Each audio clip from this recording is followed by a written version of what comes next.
Paz, queridos. Amém. Muito obrigado, viu? 3 louvores que vocês escolheram que eu acho que eu não preciso nem pregar. Primeiro sobre a cruz, que nós repetimos agora, não é verdade? O segundo foi sobre fome e prostrar-se diante de Jesus. E o terceiro? Trabalhadores caminhando, né? Fazendo o trabalho. A pregação está pronta, né? Era mais ou menos isso que eu queria falar para vocês hoje. Mas vamos ler o texto, né?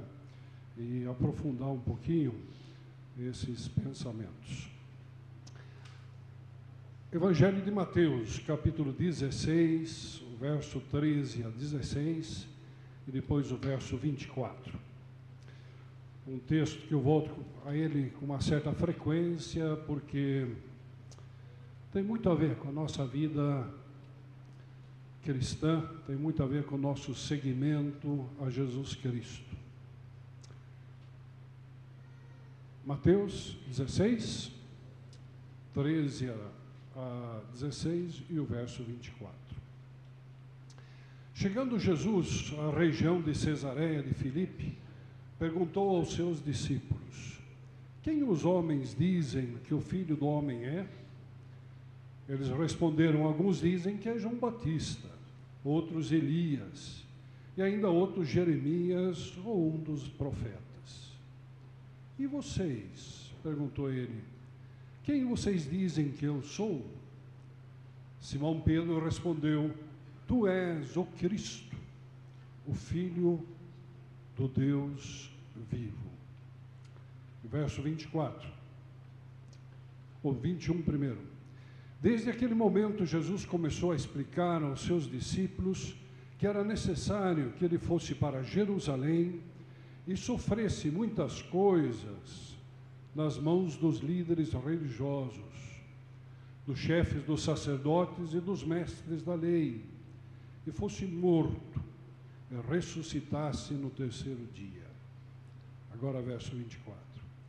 Então Jesus disse aos seus discípulos: se alguém quiser acompanhar-me, negue-se a si mesmo, tome a sua cruz e siga-me. É muito interessante esse contexto onde Jesus está com os seus discípulos, bem ao norte, na verdade, da Galileia, já saindo do que a gente normalmente chama de Palestina, lugar chamado Cesareia de Filipe. Ele está a caminho do Monte da Transfiguração, que ficava fora dessa geografia. Estava ali com os seus discípulos, num momento muito crucial, muito importante para eles. Aliás, quantas semanas falta para a Páscoa? Bom, as crianças já saíram, senão eles já saberiam, né, quando é que iam ganhar o ovo de Páscoa, né? Quando é que chegava o coelhinho. Quantas semanas falta? 4 semanas. É mais ou menos nessa época, antes da Páscoa, que Jesus está com os seus discípulos ali em Cesareia de Filipe. Não sabemos assim tão exato, mas o fato é que eles vão subir até o Monte da Transfiguração, e depois eles vão descer para Jerusalém. Jesus desce para Jerusalém, ou na verdade, como diz nas Escrituras, sobe para Jerusalém, né? Jerusalém ficava mais alto, e em Jerusalém, para a semana da Páscoa, a sua morte e a ressurreição. Jesus está com seus discípulos ali. Certamente não era uma grande multidão, eram principalmente os 12 que estavam acompanhando Jesus. Ele tem um momento bastante íntimo com eles, querendo saber o que realmente eles entenderam de quem ele é e o que eles eram em relação a ele. E vem essas perguntas, né? Se fossem nossos dias, nós diríamos: o que foi dito no Instagram essa semana sobre Jesus, ou no Facebook, ou o que as mídias disseram, qual é a coisa que corre aí, quem sabe no Twitter e de outras formas, acerca da minha pessoa. Não tinha isso naquela época, né? Mas os rumores estavam ali. O pessoal comentava. Certamente, tanto comentários positivos, como também, certamente, havia fofoca também naquela época. O que vocês acham? O que o pessoal está dizendo sobre mim? O que saiu por aí? Eles dizem, olha, parece que a maioria reconhece um líder importante, um profeta. Alguns acham que é João Batista, outros Elias, Jeremias, o outro dos apóstolos. Obrigado. Mas o que Jesus queria mesmo não era tanto saber o que o pessoal andava falando. Ele queria saber o que eles pensavam da sua pessoa. E por isso ele se volta a eles e diz, e vocês? Quem vocês dizem que eu sou? E Pedro, num desses momentos felizes de Pedro, quando ele responde certo, né? Nem sempre era assim, mas ele diz, tu és o Cristo, o Messias, o ungido de Deus, é isso que significa Cristo, Messias, o Filho do Deus vivo. E se você ler o texto lá, você vai ver que ele recebe o elogio de Jesus, porque de fato era algo muito profundo aquilo que Pedro estava dizendo. Eu acho muito interessante isso, porque não é depois do Monte da Transfiguração, não é depois deles estarem juntos ali, Pedro, Tiago e João, junto com Jesus no Monte da Transfiguração, que vem no capítulo 17 de Mateus, que ele pergunta quem ele é. Não é depois da morte e ressurreição, mas é nesse momento. Eles já caminharam com ele, naturalmente, já viram, inclusive, milagres, sinais, curas, viram o ensino, ouviram o ensino. Mas Jesus queria que o reconhecimento dele fosse baseado nessa compreensão, não na emoção de estar no Monte da Transfiguração, que nós vemos no capítulo 17, quando até Pedro resolve, olha, vamos construir as nossas barracas aqui, vamos ficar por aqui, está ótimo. Né?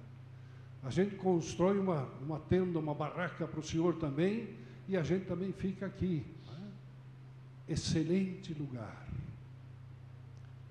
Mas é antes de chegar a esse momento, quem sabe, de muita emoção, que Jesus quer saber, quem sou eu para vocês? É um momento decisivo, na verdade, na vida dos discípulos. Está chegando ao fim esse tempo de Jesus com eles. Logo, logo, 4 semanas mais tarde, quem sabe, algo assim, 3, 4 semanas, eles estão ali em Jerusalém, vem a Páscoa, Jesus vai dar a sua vida na cruz, e glorificado seja Deus, né? Ele ressuscita no 3º dia também. Mas é um momento muito importante aqui, na vida desses que ele chama de discípulos, de seguidores dele, para que eles entendam o que significa ser um discípulo de Jesus. O tema da campanha de missões, o tema de missões, na verdade o tema da nossa denominação esse ano é Fazendo Discípulos. Inclusive nós temos uma revista, pelo menos uma para cada família, depois do culto aqui. O ano passado vocês foram os últimos a receber a revista, né? Agora eu estou tentando me redimir aqui, né? E vocês vão ser os primeiros, porque foi impresso essa semana que passou aí. Então, vocês vão receber essa revista de missões. E o tema que nós temos escolhido para esse ano é justamente Fazendo Discípulos. Indo, batizando, ensinando. Aquilo que nós cantamos no 2º louvor aqui, né? Nós, os trabalhadores. Não, foi o 3º, né? 3º louvor. Fazendo discípulos. Vocês vão encontrar aqui vários artigos, Como ser discípulo, por exemplo, no mercado de trabalho. Como ser discípulo em relação às pessoas que ainda não conhecem a Cristo. Como ser um discípulo de Jesus usando o esporte. Eu tenho um artigo aqui que eu gosto muito, certamente vai ser o primeiro que vocês vão ler, que é do Jaziel Botelho, usando o humor, né, para fazer missões, fazendo discípulos através do humor. Né? Tem uma Charles aqui, depois vocês dão uma olhada aí. A nossa revista parece de quadrinhos, agora tem até desenho aqui assim.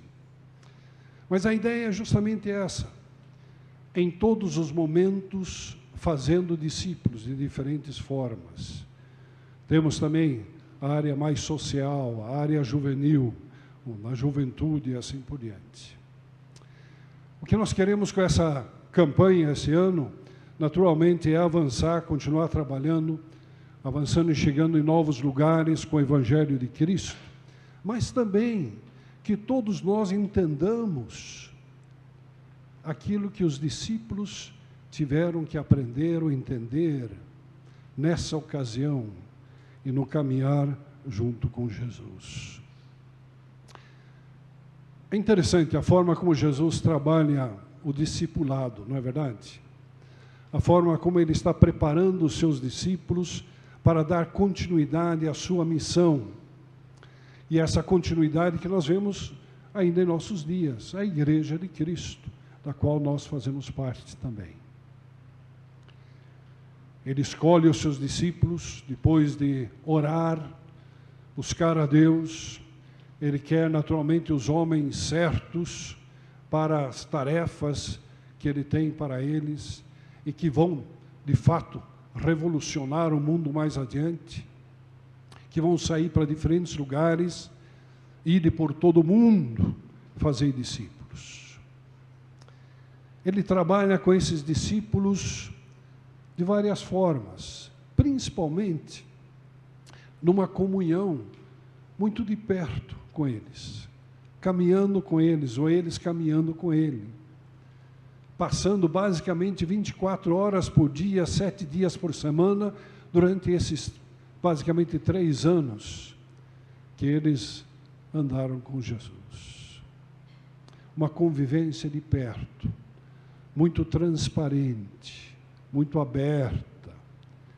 Eles viram Jesus cansado, eles viram Jesus dormindo, eles viram Jesus comendo, eles viram Jesus irritado, mas também viram Jesus pregando, tendo compaixão, como nós cantamos aqui, curando, ensinando. Eles ouviram a pregação de Jesus, o ensino de Jesus, mas também viram as ações de Jesus. Não era apenas teoria, era também a prática, as ações que Jesus estava fazendo nessas caminhadas juntos aí. Jesus ensina os fundamentos do reino de Deus. O que significa isso? O que significa essa nova, podemos chamar de era, a nova época, essa nova história que está começando agora?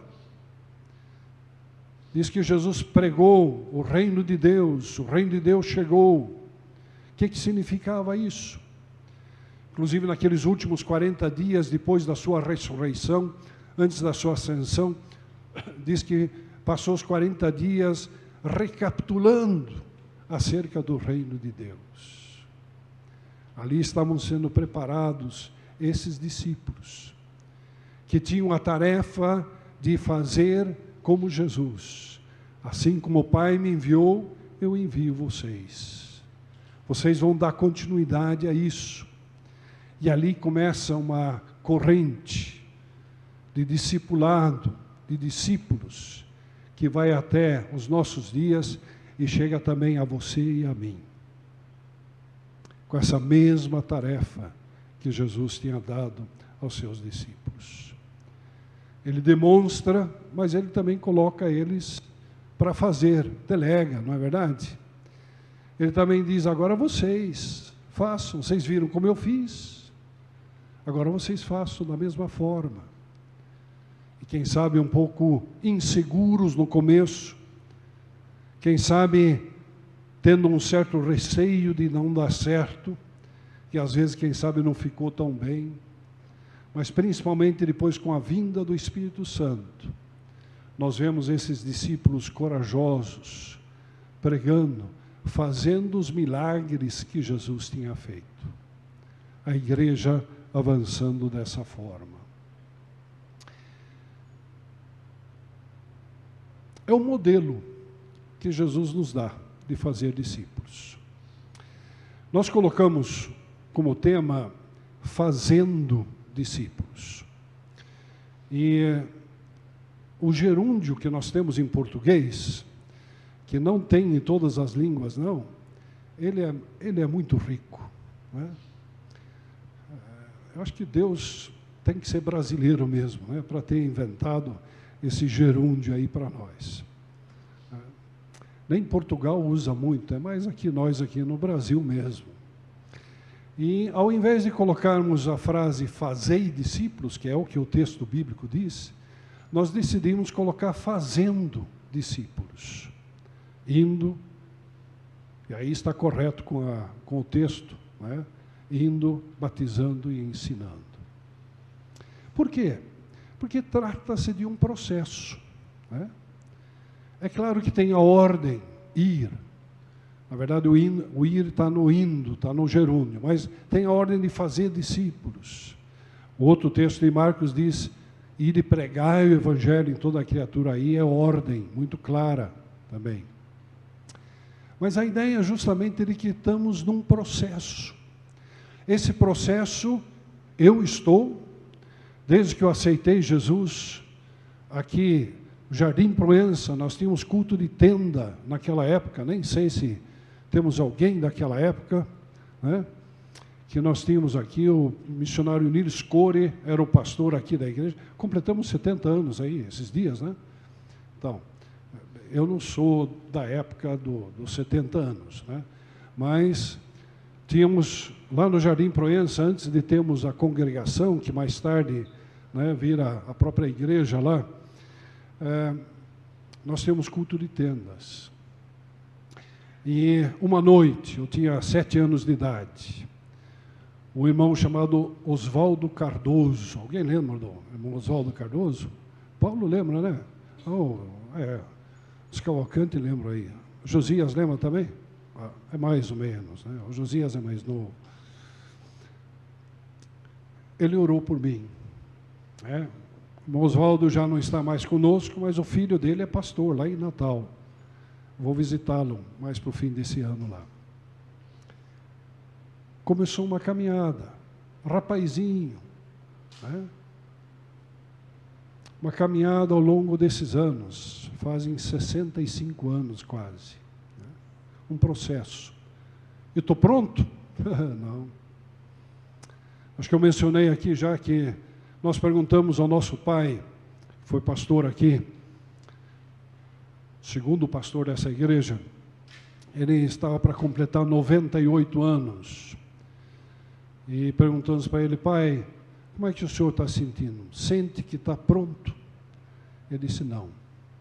Ainda tem coisas que Jesus precisa me ajudar. Ainda tem coisas que precisam ser melhoradas. E esse é o processo discipulado. E nós estamos em diferentes fases. E nem sempre tem a ver com o tempo de ser crente, mas tem a ver com a nossa proximidade com Jesus. Tem a ver com a nossa vontade de realmente seguir a Ele e segui-lo de perto. Essa base de discipulado que Jesus tem começa justamente no reconhecimento de quem é Jesus. E vocês? Quem vocês dizem que eu sou? Um grande pregador? Alguém que cura? Um grande filósofo? Um profeta? Um líder religioso? Um cara interessante de seguir porque, né, está meio na mídia aí agora? Não, Senhor, Tu és o Messias, o Cristo, o Filho do Deus vivo. Aquele que veio para ser o Salvador do mundo. Tu és Jesus. E é muito interessante que, em cima desse reconhecimento, que nem sempre foi tão fácil sustentar, inclusive Pedro ficou com dificuldade, vocês lembram disso? Ele chegou até a negar Jesus, mesmo que ele disse que não ia fazer isso. Mas é em cima desse reconhecimento de quem Jesus é, que a igreja tem crescido ao longo dos séculos. Se não for Jesus Cristo a base da nossa igreja, estamos perdidos, não é verdade? O apóstolo Pedro diz que Ele é essa pedra angular, Ele é essa base dessa construção espiritual da qual nós somos pedras vivas, colocadas ali para sermos esse povo de Deus. E eu creio que a gente precisa voltar a essa base, é tão básico, eu sei. Precisamos voltar a essa base, vez após vez. Quem é Jesus para nós? Ele é apenas um curandeiro? Ele é apenas alguém que quebra o nosso galho? Ou alguém que eu me lembro dele na hora que estou no sufoco? Quem é Jesus? Tu és o Cristo, o Filho do Deus vivo. Tu és aquele que o Pai enviou para dar a sua vida na cruz, para que nós tivéssemos uma chance de salvação.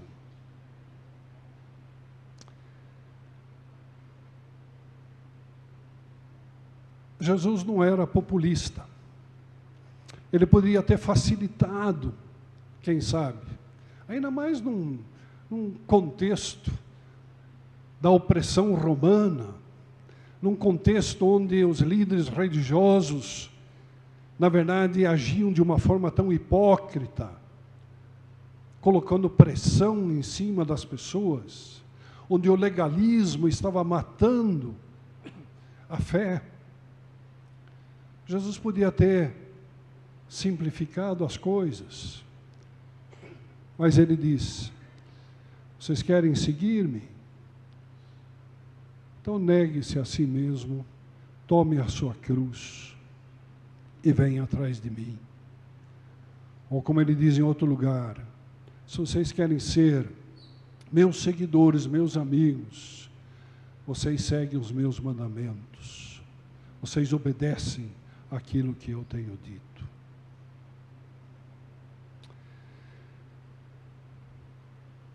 Vocês não acham interessante que o símbolo do cristianismo não é uma coroa dourada? Poderia ser, né? Jesus é o rei. O símbolo do cristianismo não é nem o túmulo vazio, mas podia ser.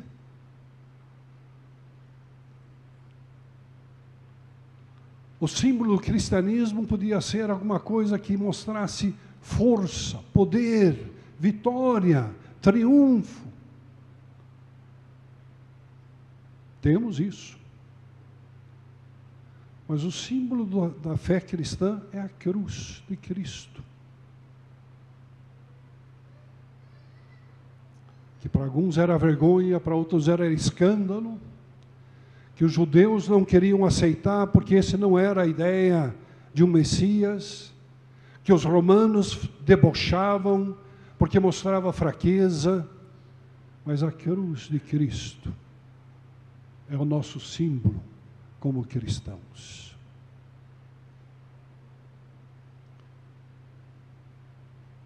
Jesus diz: se vocês querem ser meus discípulos, pessoal, então negue a si mesmo. Tome a sua cruz e me siga. O que Jesus quer dizer com isso? Autoflagelo? Claro que não. Em primeiro lugar, Ele quer que entenda que nele nós somos novas criaturas. Inclusive, foi mencionado isso na oração hoje. Agora não vivo mais eu, mas Cristo vive em mim. É uma realidade para você? É uma realidade para mim? O fato de que a minha vida não me pertence mais, pertence a Jesus. É Ele que vive. Me identifiquei no batismo com a sua morte e com a sua ressurreição. Agora eu vivo com Jesus. Negar-se a si mesmo significa naturalmente entregar as nossas ambições, os nossos planos nas mãos do Senhor. É perigoso? Pode ser. Mas certamente é o melhor plano. Certamente Ele tem ambições e motivações melhores do que nós temos para as nossas vidas. Vocês não acham? Vocês não creem assim? Significa que tudo que eu tenho, tudo que eu sou, pertence a Ele agora.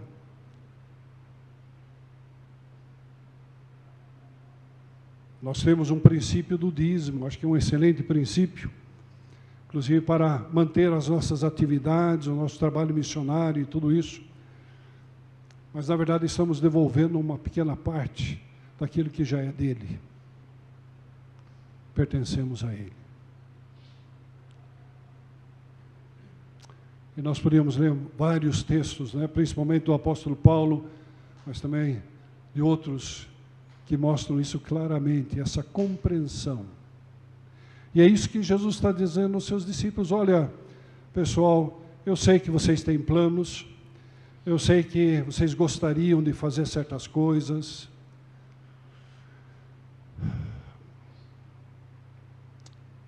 mas se querem me seguir, deixa esses planos nas minhas mãos.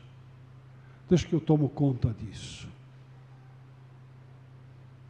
Tome a sua cruz. Parece que é um passo ainda mais difícil, não é verdade? Eu creio que Jesus está falando justamente com a identificação com a sua cruz aqui. Quem sabe a disposição, inclusive, como acontece para muitos nossos irmãos e irmãs ao redor do mundo, de até dar a sua vida em nome de Jesus, pelo Senhor.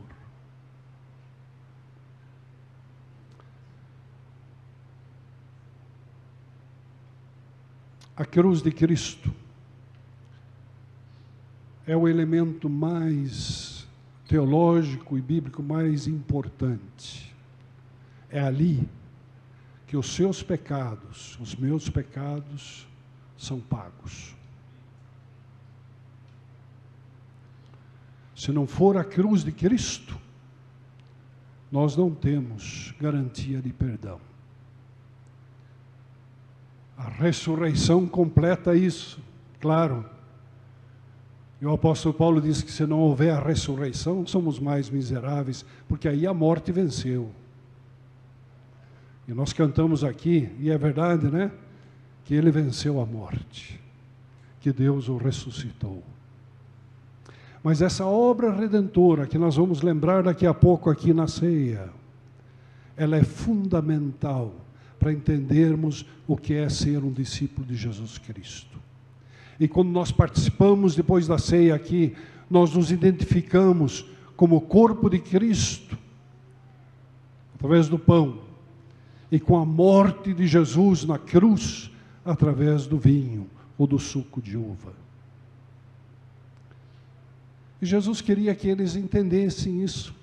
Lá em Cesareia de Filipe, antes de ir para o Monte da Transfiguração, e lá tem uma confirmação de quem Jesus era, e antes de descer até Jerusalém, e a semana da Páscoa, que poderia colocar em dúvida muita coisa, mas que foi naturalmente vitoriosa também essa experiência, porque Jesus ressuscitou. O discipulado é radical. E não se trata de um evangelho barato, populista. Trata-se de um seguimento a Jesus de perto, reconhecendo que Ele é o Senhor das nossas vidas, das nossas famílias, e é Ele que nós queremos obedecer. Compreende todas as áreas da nossa vida e durante a vida toda. Na verdade, trata-se, quem sabe, mais de um estilo de vida de acordo com o modelo de Jesus, do que, quem sabe, algumas ações pontuais. E, naturalmente, discipulado não é apenas, faz parte, um curso pré-batismo. Discipulado é essa caminhada no gerúndio, no processo que ocorre em toda a nossa vida. Um compromisso com o reino de Deus, sendo discípulos e fazendo discípulos, sendo um exemplo, inclusive, para outros. Você, querida irmã, querido irmão, que já tem anos servindo ao Senhor, seguindo ao Senhor, e eu digo isso para mim também, nós precisamos ser exemplos que possam ser imitados, seguidos. Eu já disse isso mais do que uma vez e eu creio que é verdade. O que falta no nosso mundo, muitas vezes, o que falta, inclusive, dentro do nosso contexto evangélico brasileiro, são modelos que podem ser seguidos. A gente pode achar Paulo meio prepotente quando ele diz: faça como eu faço, e você estará fazendo aquilo que Jesus quer que faça. Você vai estar seguindo Jesus. E nenhum de nós é perfeito, é claro que não. Estamos todos nesse processo, mas precisamos ser um modelo para outras pessoas, dentro da nossa sociedade. Daqui a 15 dias estamos fazendo a declaração de renda, né? Não vamos perder, né? Principalmente se tem restituição. Bom, se tem imposto para pagar, aí que não pode perder mesmo, porque aí vai pagar a multa em cima, né? É um momento de transparência, não é verdade? É um momento para nós mostrarmos para a sociedade quem nós somos. Mas está cheio de situações assim, né? Inclusive tanta necessidade que existe no nosso município, nas comunidades, no nosso país, ao redor do mundo. Exemplos que precisam ser seguidos. É isso que Jesus diz aos seus discípulos. Agora vocês estão sendo enviados para também fazerem os discípulos, que irão seguir, caminhar e, dessa forma, ser obedientes. Eu acho que você tem a pergunta que eu tenho muitas vezes: será que é possível? Será que eu consigo? Será que dá?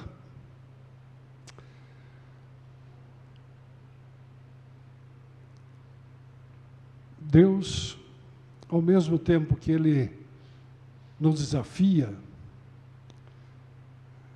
Ele também é um Deus de muita graça, muita bondade, muita misericórdia. Ele é um Deus que nos conhece, um Deus que sabe a minha fraqueza, a sua fraqueza. Um Deus que quer nos ajudar. Ele não é o Deus que quando você cai, Ele vai pisar em cima para te matar de vez. Nós fazemos isso com pessoas às vezes. Mas Deus é aquele que está ali para te levantar, dar uma nova chance, agir com a sua graça. Se não for a graça dele, estamos perdidos, na verdade. Mas nós temos também a ação do Espírito Santo em nossas vidas. Nós temos a presença de Deus em nossas vidas, na pessoa do Espírito Santo. Se nós aceitamos Jesus como nosso Salvador e Senhor, o Espírito Santo habita em nós, habita em você. E o Espírito Santo também pode nos ajudar.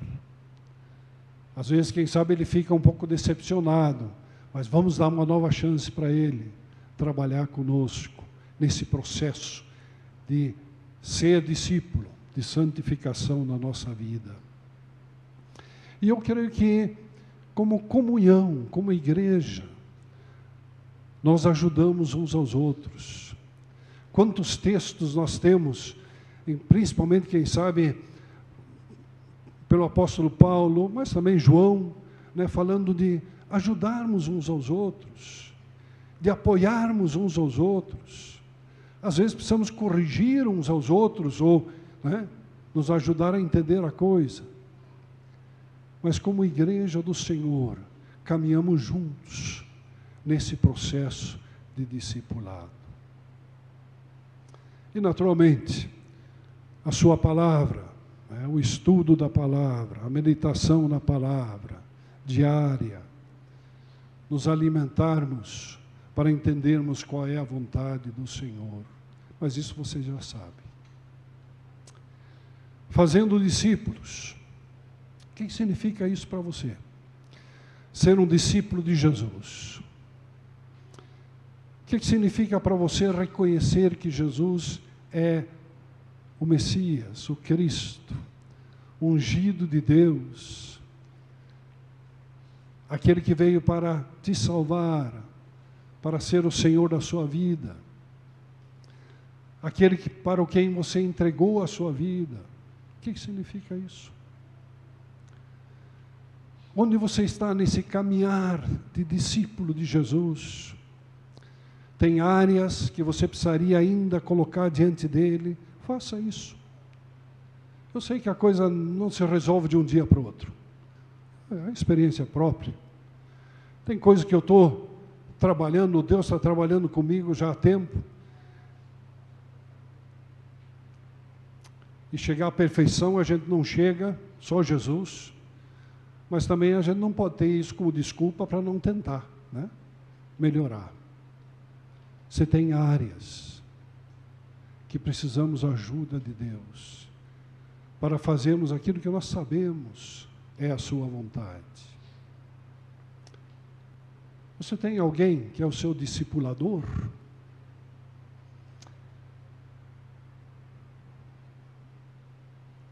Tem alguém que você tem aquela confiança que você pode chegar, pedir ajuda, oração, quem sabe junto com essa pessoa orar por situações.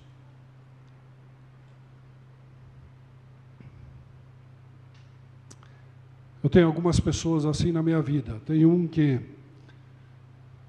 eu já encontro continuamente, durante alguns anos agora, basicamente 30 anos. Ele está meio longe no momento. Terça-feira agora nós temos um encontro. Vai ser por Zoom. A gente passa uma hora e meia conversando. Ele tem direito de fazer aquelas perguntas que a gente não quer responder. Mas ele tem direito de fazer aquelas perguntas. Ele me conhece. Temos trabalhado junto durante muitos anos. Nos pastoreamos um ao outro, podemos dizer. Precisamos ter discipuladores. Fazer discípulos significa ter um discipulador e discipular outros também. Quem você está discipulando? Você pode estar evangelizando, já é um bom passo. Fazendo amizade, já está dentro do processo. Quem sabe tem pessoas que você está orando por eles, está de alguma forma ajudando. E eu digo de novo, nós que somos crentes há mais tempo, temos uma responsabilidade aqui.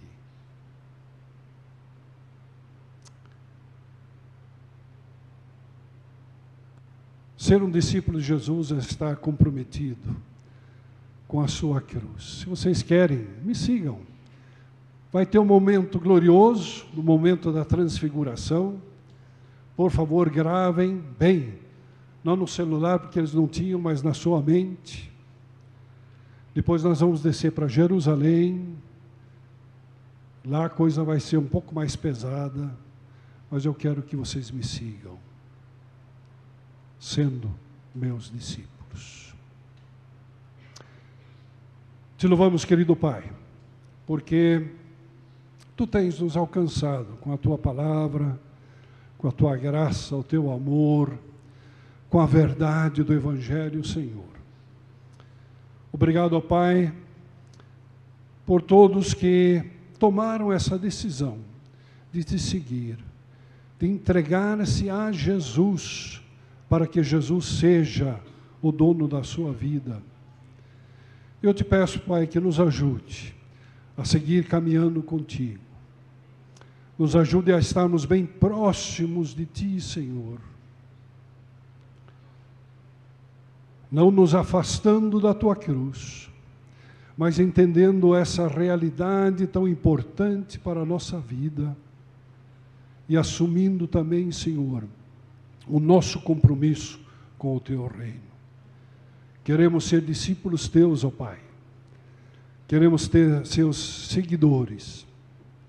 Queremos que as pessoas ao nosso redor vejam Cristo em nós. Para a glória do Senhor, para a glória do Pai, para o avanço do reino, para que muitos ainda possam conhecer a Jesus.